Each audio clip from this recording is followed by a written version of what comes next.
21শে জুলাইয়ের মঞ্চে অভিষেক বন্দ্যোপাধ্যায় রাখা বক্তব্যে তৃণমূল কংগ্রেসের এক অংশের নেতাকর্মীদের মধ্যে ইতিমধ্যে থরহরি কম্প শুরু হয়ে গেছে। 2024 লোকসভা নির্বাচনের পর থেকে অভিষেক বন্দ্যোপাধ্যায়ের দীর্ঘ রাজনৈতিক বিরতির কারণ জানাতে গিয়ে তিনি জানিয়েছিলেন যে এতদিন আমি সক্রিয় রাজনীতি থেকে দূরে সরেছিলাম বা সক্রিয় রাজনীতিতে অ্যাক্টিভ ছিলাম না, তার কারণ 2024 লোকসভা নির্বাচনের ফলাফল পর্যালোচনাতে ব্যস্ত ছিলাম।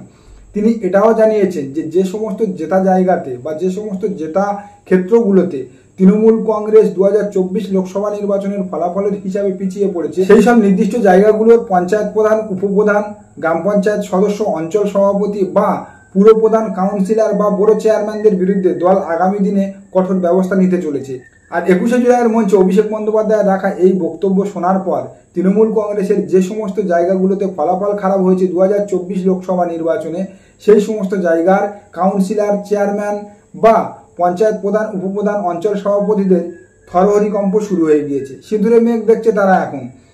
কারণ 2024 লোকসভা নির্বাচনের ফলাফল পর্যালোচনা করে যা দেখা গেছে, তৃণমূল কংগ্রেস সর্বত্র গোটা পশ্চিমবাংলায় ভালো ফলাফল করলেও মূলত কর্পোরেশন বা পৌর এলাকাগুলোতে কিন্তু খারাপ ফলাফল করেছে বা পিছিয়ে পড়েছে।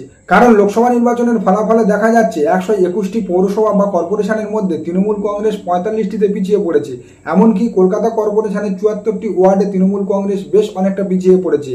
বিগত 2019 লোকসভা নির্বাচনের ফলাফলে কলকাতা কর্পোরেশনের মাত্র 4টে ওয়ার্ডে ভারতীয় জনতা পার্টি আগিয়েছিল বা লিড করেছিল, কিন্তু 2024 লোকসভা নির্বাচনের ফলাফলে ভারতীয় জনতা পার্টি কলকাতা কর্পোরেশনের প্রায় 74টি ওয়ার্ডে বড়সড় মার্জিনে আগিয়ে আছে। আর এই পর্যালোচনা বা এই ফলাফলের ভিত্তি করে আগামী দিনে তৃণমূল কংগ্রেস উক্ত ওয়ার্ডের পৌরসভা বা কর্পোরেশনের যে সমস্ত কাউন্সিলররা আছে তাদের বিরুদ্ধে কঠোর অ্যাকশন নিতে চলেছে, তা সরাসরি জানিয়েছে অভিষেক বন্দ্যোপাধ্যায় 21শে জুলাইয়ের মঞ্চ থেকে। আর এই মিউনিসিপ্যাল বা কর্পোরেশন এরিয়াগুলো ছাড়াও পূর্ব মেদিনীপুর, পশ্চিম মেদিনীপুর, বারাসাত, হাওড়া এবং আসানসোলের একাধিক গ্রাম পঞ্চায়েত, পঞ্চায়েত সমিতি হাতছাড়া হয়েছে তৃণমূল কংগ্রেসের লোকসভা নির্বাচনের ফলাফলে। অভিষেক বন্দ্যোপাধ্যায় এটা জানিয়েছেন যে লোকসভা নির্বাচনে এই নির্দিষ্ট জায়গাগুলোতে যে সমস্ত পদাধিকারীরা বা নেতৃত্বরা আছে, সে কাউন্সিলর হতে পারে বা পুরপ্রধান, পঞ্চায়েত প্রধান, পঞ্চায়েত উপপ্রধান বা পঞ্চায়েত সদস্যরা, তারা কিন্তু নিজেদের জয়ের বেলা যেমনভাবে পরিশ্রম করেছিল, নিজেদের জয় সুনিশ্চিত করেছিল যেভাবে, তারা কিন্তু লোকসভা নির্বাচনের ক্ষেত্রে বা অন্যান্য নির্বাচনের ক্ষেত্রে কিন্তু সেই এফোর্ট বা সেইভাবে অ্যাক্টিভভাবে কাজ করেনি, মাঠে নেমে সক্রিয় ভূমিকা পালন করেনি। অর্থাৎ তারা নিজেদের জয় সুনিশ্চিত করতে যে পরিশ্রম করেছিল সেই পরিশ্রমটা কিন্তু অন্যের বেলা করেনি, যে কারণে এই সমস্ত জায়গাগুলোতে তৃণমূল কংগ্রেস পিছিয়ে পড়েছে। এবং তিনি আরও জানিয়েছেন যে সেই নির্দিষ্ট জায়গাগুলোর পদাধিকারীদের এবং সেই নির্দিষ্ট জায়গাগুলোর নেতৃত্ব ও ওয়ার্ডের কাউন্সিলর বা পুরপ্রধান, পঞ্চায়েত প্রধানদের বিরুদ্ধে আগামী 3 মাসের মধ্যে কিন্তু তৃণমূল কংগ্রেস কঠোর থেকে কঠোরতর অ্যাকশন নিতে চলেছে। আর অভিষেক বন্দ্যোপাধ্যায়ের এই বক্তব্যের পর কিন্তু সিঁদুরে মেঘ দেখতে শুরু করেছে একাধিক ওয়ার্ডের কাউন্সিলর, পঞ্চায়েত প্রধান, পুরপ্রধান এবং অঞ্চল সভাপতিরা। অভিষেক বন্দ্যোপাধ্যায় তার বক্তব্য শুরু করেছিল লোকসভা নির্বাচনের ফলাফলের সম্পূর্ণ কৃতিত্ব তৃণমূল কংগ্রেসের কর্মীদের পায়ে সমর্থন করে।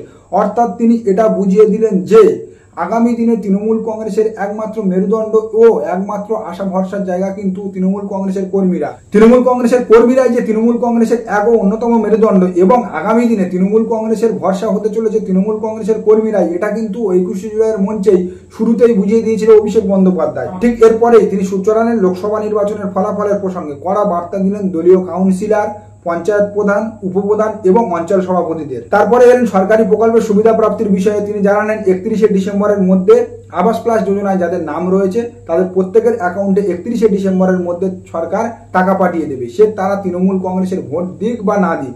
অর্থাৎ ঘুরপথে তিনি বিরোধী দলনেতাকে বিদ্ধ করলেন। তিনি এটা বুঝিয়ে দিলেন যে তৃণমূল কংগ্রেসে যারা ভোট দিয়েছে বা ভোট দেয়নি, তৃণমূল কংগ্রেস তাদের প্রত্যেকের জন্য কাজ করতে বদ্ধপরিকর। ভারতীয় জনতা পার্টির মতো সবকা সাথ সবকা বিকাশের নারা দিয়ে ঘোমটার আড়ালে খ্যামটা নাচে না তৃণমূল কংগ্রেস, তা তিনি পরিষ্কার বুঝিয়ে দিলেন। কারণ সম্প্রতি বিরোধী দলনেতার যে বক্তব্য ভাইরাল হয়েছিল যে ভারতীয় জনতা পার্টির সঙ্গে যারা আছে, ভারতীয় জনতা পার্টি তাদের জন্য একমাত্র কাজ করবে আগামী দিনে, বাকিদের জন্য তা ভারতীয় জনতা পার্টি নয়। অর্থাৎ সবকা সাথ সবকা বিকাশ আর চলবে না, এটা বিরোধী দলনেতা স্পষ্ট করেছিল। সেখানে অভিষেক বন্দ্যোপাধ্যায় 31শে ডিসেম্বরের মধ্যে সবার অ্যাকাউন্টে, অর্থাৎ যাদের নাম আছে আবাস প্লাসে, তাদের প্রত্যেকের অ্যাকাউন্টে টাকা পাঠানোর বার্তা দিয়ে এটা বুঝিয়ে দিলেন যে তৃণমূল কংগ্রেস যাদের ভোটে নির্বাচিত হয়েছে বা যারা তাদের তৃণমূল কংগ্রেসকে ভোট দেয়নি, তৃণমূল কংগ্রেস সবার জন্য কাজ করতে চায় এবং তৃণমূল কংগ্রেস আগামী দিনে সবার জন্য কাজ করবে, এটা তৃণমূল কংগ্রেসের একমাত্র এজেন্ডা। অর্থাৎ এখানে তিনি স্পষ্ট করে দিলেন যে ভারতীয় জনতা পার্টি এবং তৃণমূল কংগ্রেসের মধ্যে পার্থক্যটা কোথায়। বাদ গেল না কেন্দ্রীয় এজেন্সি তৎপরতা প্রসঙ্গ। অভিষেক বন্দ্যোপাধ্যায়ের বক্তব্য ছিল এসএসসি দুর্নীতি মামলা বা এসএসসি দুর্নীতি প্রসঙ্গে যদি পার্থ চট্টোপাধ্যায়কে গ্রেপ্তার করতে পারে সিবিআই, তাহলে দেশের সব থেকে বড় শিক্ষা দুর্নীতি নিট কেলেঙ্কারিতে কেন্দ্রীয় শিক্ষামন্ত্রী ধর্মেন্দ্র প্রধানকে কেন গ্রেপ্তার করবে না সিবিআই। ভারতীয় জনতা পার্টি বা কেন্দ্রীয় সরকার জিরো টলারেন্সের উপরে বিশ্বাস রাখে না, কিন্তু তৃণমূল কংগ্রেস কোনো দুর্নীতিকে রেয়াত করে না। পার্থ চট্টোপাধ্যায়ের মতো ব্যক্তিত্বকে কিন্তু তৃণমূল কংগ্রেস দল থেকে বের করতে এক বিন্দু সময় নষ্ট করেনি বা টাইম নেয়নি। সেখানে এখনো পর্যন্ত ধর্মেন্দ্র প্রধানের বিরুদ্ধে কোনো রকম পদক্ষেপ করেনি সিবিআই বা ভারতীয় জনতা পার্টি। উল্লো সন্দেশকারী প্রসঙ্গ, ভারতীয় জনতা পার্টির পরিকল্পিত মিথ্যাচার গঙ্গাধর তিলকের দেয়া স্বীকারোক্তি, কিভাবে গোটা ভারতবর্ষের কাছে বাংলাকে ছোট করেছিল বা বাংলাকে নিচু করেছিল ভারতীয় জনতা পার্টি, তার সেই ঘৃণ্য পরিকল্পনার কথা তিনি তুলে ধরলেন। অর্থাৎ অভিষেক বন্দ্যোপাধ্যায়ের বক্তব্যের শুরু থেকে শেষ পর্যন্ত পর্যালোচনা করলে যা উঠে আসে যে তিনি ভারতীয় জনতা পার্টিকে যতটা না আক্রমণ করেছে বা কেন্দ্রীয় সরকারকে যতটা না বিদ্ধ করেছে, তার থেকে বেশি শাসন করেছে দলের কাউন্সিলর, পঞ্চায়েত প্রধান, পুরপ্রধান, অঞ্চল সভাপতি ও এক অংশের নেতৃত্বকে। তিনি এটা বুঝিয়ে দিলেন চ্যারিটি বিইং অ্যাট হোম, অর্থাৎ পরিচ্ছন্নতা শুরু করতে হয় নিজের আঙিনা দিয়ে। এর ফলে যেটা পরিষ্কার হলো যে আগামী দিনে তৃণমূল কংগ্রেস মার্কসিক নীতির উপরে ভরসা করতে চলেছে, অর্থাৎ তোমার মূল্যায়ন হবে তোমার কাজের ভিত্তিতে। তুমি যদি ভালো কাজ করো তাহলে তুমি থাকবে, না হলে তোমার জায়গা ছাড়তে হবে, সেখানে আবার অন্য কেউ আসবে। সর্বোপরি যেটা বোঝা গেল, আগামী দিনে দলের উপরে একটা কঠোর অনুশাসনের বেড়াজাল তৈরি করা অভিষেক বন্দ্যোপাধ্যায়ের প্রথম এবং শেষ লক্ষ্য, এটা তিনি পরিষ্কার বুঝিয়ে দিলেন 21 জুলাইয়ের মঞ্চ থেকে। নমস্কার, সবাই ভালো থাকবেন। আজকের প্রতিবেদন এখানেই শেষ করছি, দেখা হচ্ছে আগামী কোনো প্রতিবেদনে। আমাদের প্রতিবেদন কেমন লাগছে অবশ্যই আপনারা জানাতে পারেন আমাদের চ্যানেলে কমেন্ট করে।